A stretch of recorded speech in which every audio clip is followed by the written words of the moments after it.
C'est un besoin que les anciens de l'École supérieure polytechnique ont toujours manifesté. Et aujourd'hui, un groupe a réussi à le faire. J'ai coordonné ce groupe, donc, qui est le comité de pilotage.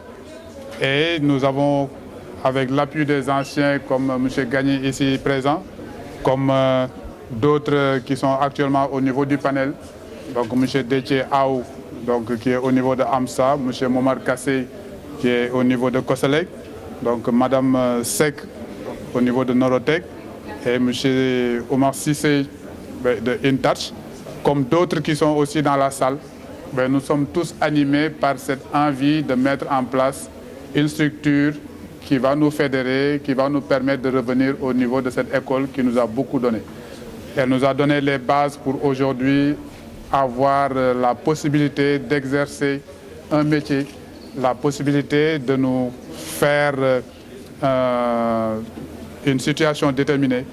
Et ceux qui sont présents aujourd'hui, comme beaucoup qui ne sont pas là, parce que tout simplement avec leurs occupations données ou bien avec n'étant pas sur place au niveau du pays, tout ce monde-là aurait souhaité participer.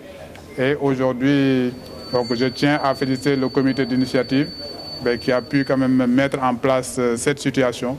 Et nous allons tout à l'heure mettre en place donc, le comité exécutif avec un comité des sages qui va pouvoir, ces comités vont tout simplement permettre la réalisation des objectifs que tous les alumni ont voulu vraiment réaliser au niveau pour l'École supérieure polytechnique.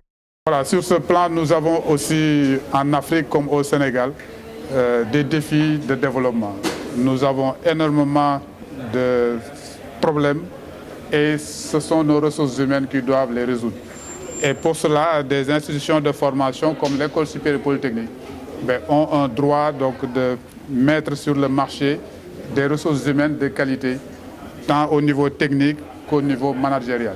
Et le fort de l'École supérieure polytechnique, c'est de former et des techniciens pour des besoins industriels et aussi des managers. Cela, c'est depuis l'UIT, l'Institut universitaire de technologie, qui a mis en place donc, ces bases de formation.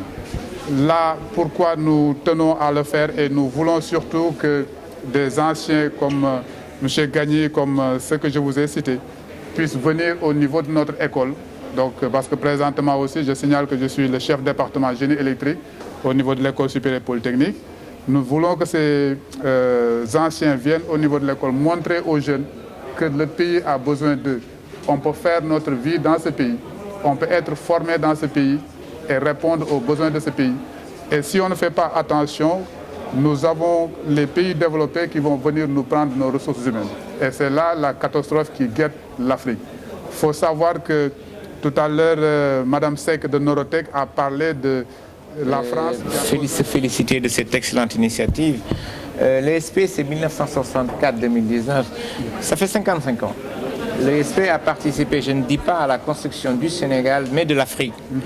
Beaucoup de cadres africains, du Niger, je connais même des personnes qui sont venues des Comores qui ont participé, qui ont été formées par l'ESP. Aujourd'hui, l'Afrique est un continent qui est à la croisée des chemins. Et je pense que l'ESP, par la compétence de son corps professoral, par la qualité des personnes qui sont formées ici, doit participer à la construction du Sénégal et être force de proposition.